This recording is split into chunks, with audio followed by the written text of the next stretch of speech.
Alright, so welcome back to another video. And in today's video, we're going to be taking a look at a scenario. What if the island nation of Fiji formed an empire? And obviously, this is the world map. And Fiji is all the way down here. And you may be asking, why Fiji? I don't know, it's just a beautiful nation. And I like their water. So yeah, let's jump into the first war. This is France. I gotta remember, this is France. But we see them attacking Tuvalu. Yeah, this one's called Tuvalu. And yeah, they quickly take over the nation. And wait, quick disclaimer: every alliance in the world, including economical alliances, are not here, such as the UN and everything above. And Fiji is incredibly buffed. Like, I think they'll go from, like, in the hundreds to, like, 80 in power rankings. I don't know what ranking they're at. But, yeah, they'll be, like, 80 at this point. So that means, like, they're strong.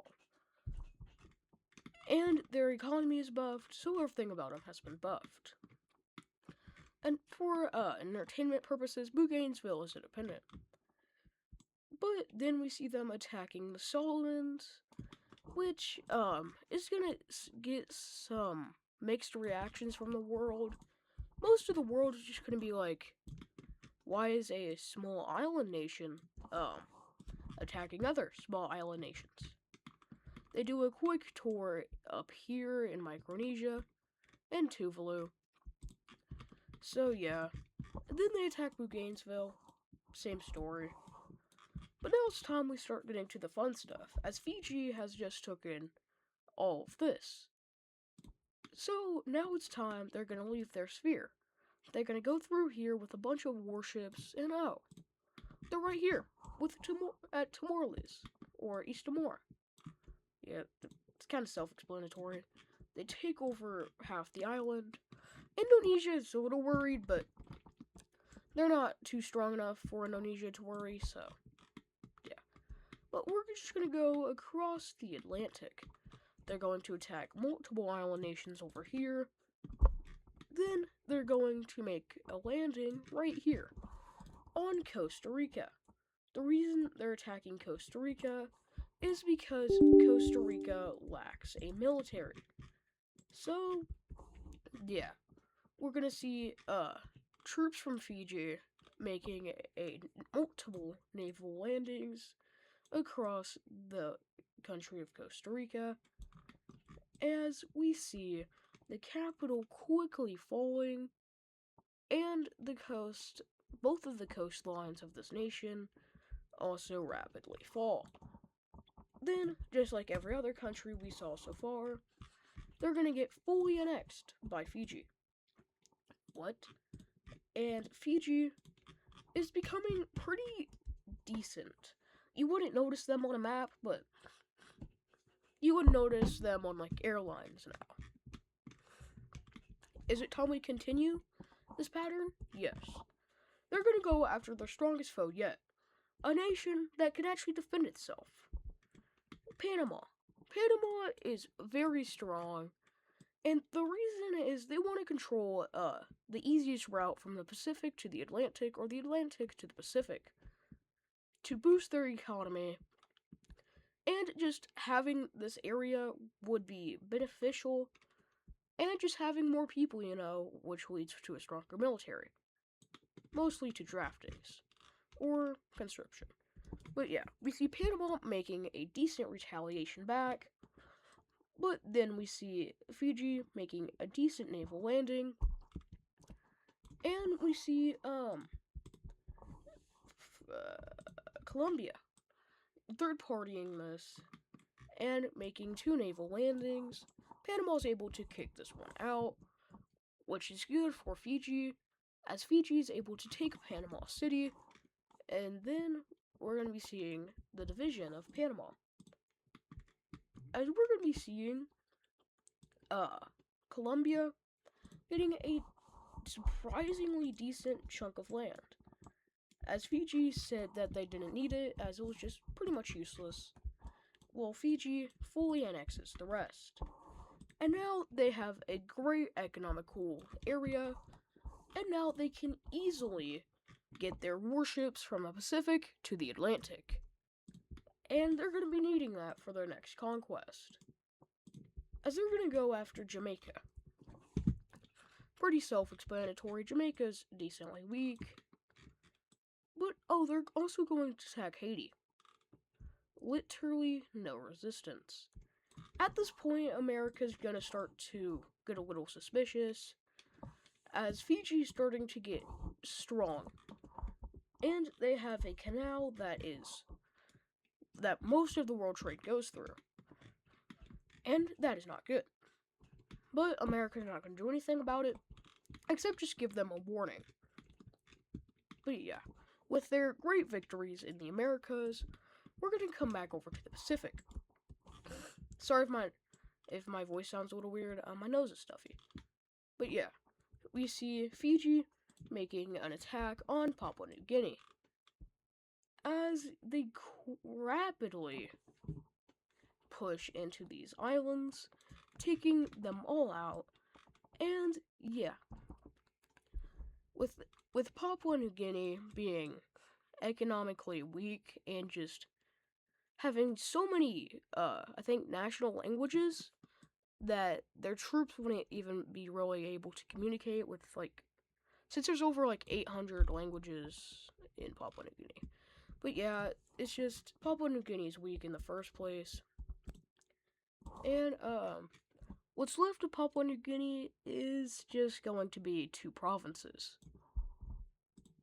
Sorry Papua New Guinea, but this is what you deserve for dare fighting back to the great, glorious Fiji Empire. As they take this, then they puppet this, giving them their first puppet state. And now Fiji has expanded their influence on this region, and now it's time for a stronger foe than anyone they have faced. Oh, New Zealand. And this is gonna be like a massive surprise, as it was kind of expected, but also a surprise. But yeah, we see Fijian troops making a massive push. That's not Fijian? That does not sound good. I don't know what the people are called. I don't know. But Fiji is able to destroy New Zealand. This is definitely not, yeah. But at this point, Fiji could hypothetically be Argentina in a war. I'm joking. But they're in, like, number 40 in the rankings now, showing that they're up there. And it's surprising how quickly a nation can rise. Mostly because they're buffed. But yeah, the world is just like, it's just a small nation doing small nation things. But then we're going to be seeing a surprising shift in the world, as we see Iran sink into the bottom of the ocean out of nowhere. And, this massive shift in geopolitics is going to be massively surprising, as without Iran, the Caspian Sea is just open to the ocean. And Afghanistan and Turkmenistan get water. But with this massive adjustments, that definitely didn't happen out of nowhere. We see Fiji making an attack on Armenia, taking the opportunity while also attacking these two at the same time, with Azerbaijan's new coastline. sorry. With Azerbaijan's new coastline, we see that Fiji is just able to destroy them.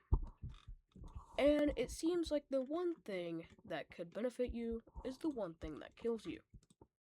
But yeah, with this massive adjustment, and with Fiji now in Eurasia, that is not good. And yes, I'm being serious about Iran sinking into the bottom of the ocean. You thought I was joking?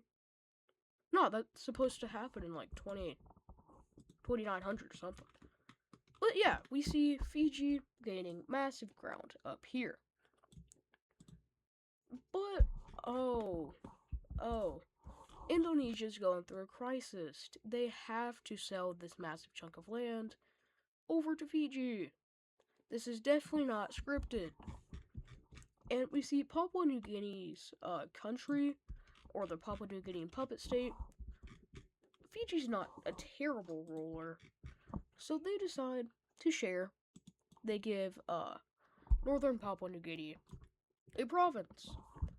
The greatest ruler, or the greatest colonizer ever. So yeah. But now it's time for the Great Big Bad War. Fiji versus France. Wait, that's it? Oh yeah, I'm talking about all France. As France has overseas territory right here, Fiji has been wanting that ever since they started. So they're quickly going to push in and take the area. But France is way stronger. But no one likes France. Totally.